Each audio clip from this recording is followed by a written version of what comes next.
జన్మదిన వేడుకలకు విచ్చేసినటువంటి సాయి బంధువులందరికీ, మా పిల్లలందరికీ, పెద్దవాళ్ళందరికీ మా ప్రత్యేక ధన్యవాదాలు.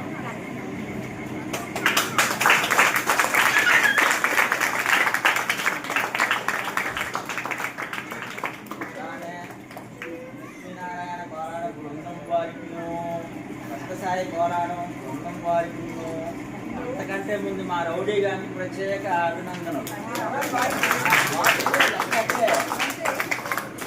ఈ సందర్భంగా మా రౌడీ గారికి సంబంధించినటువంటి జ్ఞాపకాలకి మీకు ఇచ్చేస్తాయి. సంవత్సరం మీరు ఏమి పోయినాయి అనుకుంటారా, ఇవి మీకు ఇచ్చేస్తా.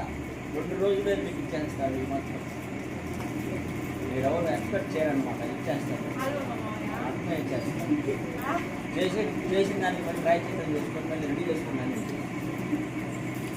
అట్లానే మా తీర్మాన బ్యాచ్ కదా, మా సీనియర్స్ కాబట్టి మా గురించి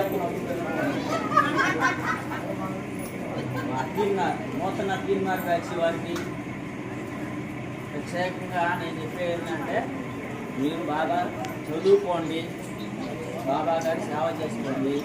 గురువారం ఒక 2 గంటలు కేటాయించండి. 10th క్లాస్ వాళ్ళు అయితే అవకాశం ఉంటే రావడానికి ప్రయత్నం చేయండి, లేకపోతే చదువుకోండి. అది బాబా గారిని మాత్రం వదిలేవాకండి. ఎందుకంటే నెక్స్ట్ జనరేషన్ గ్యాప్ వచ్చేస్తుంది. ముందు చాలా ఎక్కువ ఉండేవాళ్ళు, ఇప్పుడు జనరేషన్ గ్యాప్ వచ్చేస్తుంది. దానికి కారణం భక్తి తగ్గింది అంటలేదు కానీ సోషల్ మీడియా ప్రభావం. అంటే వేరేం లేదు, ఫోన్లో బిజీ అయిపోతున్నారు. అందుకు ఊరికి వచ్చే టైం లేదు, భగవంతుని సేవ చేసుకుంటే అవకాశం ఉన్నా కానీ సమయం అంటలేదు. అందుచేత వారానికి 2 గంటలేగా మనం ఇచ్చింది, ఇంకొక అరగంట ఇచ్చాను. తప్పకుండా మీరు బాబా గారి సేవ చేసుకోండి. వెళ్ళలాగానే మీకు కూడా మంచి స్థితి కలుగుతుంది. కలకపోతే నన్ను అడగకుండా నేను చూసుకుంటాను. మీకు కూడా అట్లానే వాళ్ళకి లాగానే మీకు మంచి స్థితి వస్తుంది. రాకపోతే నన్ను అడిగింది, అప్పుడు నేను చూసుకుంటాను. ఆల్రెడీ చాలామంది ఉన్నారు, చేసుకొని సంతోషంగా ఉండేవాళ్ళు. మీరు కూడా అట్లానే ఉండండి.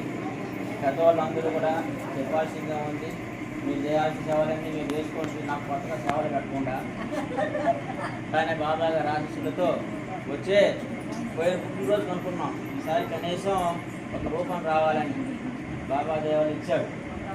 వాస్తవానికి వాళ్ళు పీఠం కూర్చుండాలి, కానీ ఇంకా ఆగాడు. అది వచ్చే పుట్టినరోజు నాటికి బాబా గారిని ఆ శ్రీపాద బృందాన్ని ఓపెన్ చేసుకొని అందరం కూడా సంతోషంగా ఉండాలని